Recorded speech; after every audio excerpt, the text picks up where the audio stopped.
Si Rustam at si Surab.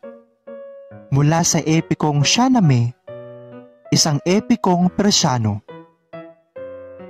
Nasa sinapupunan pa lamang si Rustam ay hinuhulahan ng magiging magiting na bayani siya sa kanyang paglaki. Siya raw ay magiging paksa ng mga alamat. Hindi naging madala ang paraan ng pagsilang kay Rustam. Ang kanyang inang si Rudabeh ay dumanas ng matinding sakit. Nailabas lang siya sa tulong ng mapaghimalang ibong kubupkop sa kanyang amang si Zal nung ito'y ipinatapon ng kanyang ama sa paanan ng bundok. Bago lumisan ang mapaghimalang ibon, sinabi niya kay Zal na ang batang isilang ni Rudabeh ay kasinlaki ng isang sanggol na leon. Ito ay magiging bayani at magiging paksa ng mga alamat. Pinayapa niya ang kalooban ni Zal sa pamamagitan ng pagsasabing magiging maayos ang lahat. Kagaya ng sabi ng mapaghimalang ibon, isinilang nga si Rustam na kasinlaki ng sanggol na leon. Kagila-gilalas dahil sa loob ng ilang araw ay naging batang pasdip si Rustam at makalipas ng ilang linggo ay naging kasinlaki na siya ng isang binata. Sa kanyang paglaki ay nagpakita ng kakaibang lakas si Rustam. Isang araw na may nagwalang puting elepante sa palasyo at walang makapayapa rito, ay si Rustam ang buong giting na pumaslang dito. Si Rustam at ang kanyang kabayong si Raksh. Nang tumuntong si Rustam sa edad na pwede na siyang magsanay bilang isang mandirigmang inihahanda upang ipagtanggol ang kanilang bansang Iran, napagtanto ng kanyang amang si Zal na kakailanganin niya ng isang espesyal na kabayong makakasama niya. Ang lahat ng kabayo mula sa lahat ng sulok ng Zambulistan at Kabulistan ay ipinarada sa kanyang harapan. Inilalapat ni Rustam ang kanyang kamay sa likuran ng bawat kabayo upang masiguro kung kakayanin siya nito. Ngunit ang bawat kabayo ay napapaluhod sa kanyang kabigatan. Nang dumating ang pangkat ng kabayong dala ni Kabul, ay napansin ni Rustam ang mag-inang kabayong may dibdib na kawangis ng leon. Ayon kay Kabul, naging mailap ang kabayong ito. Sa loob ng 3 taon ay wala pang makapagpapaamo at nakasasakay sa kabayo. Hindi rin pinahihintulutan ng inahing kabayo ang sinumang nagbabalak na sumakay rito. Pagkarinig ni Rustam sa tinura ni Kabul ay sinakyan niya agad ang kabayo at pinatakbo. Naging palaisipan sa kanila kung bakit pumayag ang kabayo at ni hindi humadlang ang inahing kabayo.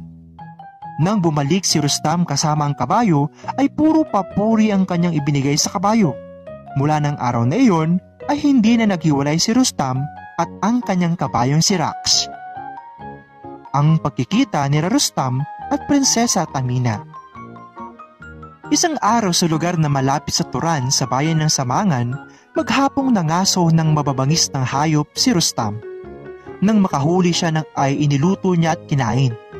Sa kanyang kabusugan ay nakatulog siya. Habang ang kanyang kabayong si Raksh ay nanginginain ng damo ay may dumating na isang pangkat ng mga sundalang Turinian at napagkasundo nilang hulihin ang kabayo. Nanlaban si Raksh, napatay niya ang isang sundalo, niyapakan niya ang isa, ngunit nabigo siyang ipagtanggol ang sarili. Tinangay siya ng mga sundalong Turinian. Laking gulat ni Rustam nang sa kanyang paggising ay hindi niya na mahagilap ang kanyang kabayo. Galit at tuliro, pinasok ni Rustam ang bayan ng Samangan upang humingi ng tulong sa paghahanap sa kanyang kabayo. Buong puso naman siyang tinanggap ng hari ng Samangan at sinigurong tutulungan siya sa paghahanap ng nawawalang kabayo. Hinimok pa siyang magpalipas ng gabi sa palasyo bago ipagpatuloy ang paghahanap pagsapit ng pagbukang liwayway.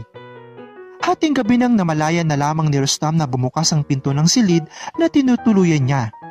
Kapag dakay pumasok ang 2 babae. Ang una ay isang tagasilbi at sumunod ang isang magandang dilag.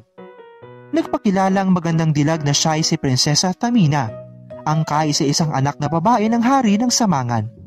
Isinaad ni Tamina na kilala niya ang binatang si Rustam at hindi lihid sa kanya ang kanyang kagitingan, kahusayan at katapangan ng binata. Nahulog ang loob ng dalawa sa isa't isa at nang gabing iyon ay napatunayan nilang sila ay nagmamahalan. Kinabukasan ay natanggap ni Rustam ang mabuting balita na natagpuan na ang kanyang kabayo. Masakit man para sa kanilang dalawa ng prinsesa ay kailangan na niyang lisanin ang lugar. Naging mapait at tigib ng luha ang kanilang paghihiwalay. Parang pinagsakloban ng langit at lupa si Prinsesa Tamina. Lumipas ng maraming buwan ay hindi pa rin muling nagkikita si Rustam at Prinsesa Tamina. Hindi naglayo nagsilang ng isang batang lalaki ang prinsesa. Tinawag niya itong Surab. Lumaki ang batang si Surab na isang pagiting na mandirigma, kagaya ng kanyang amang si Rustam. Ang trahedya ni Surab.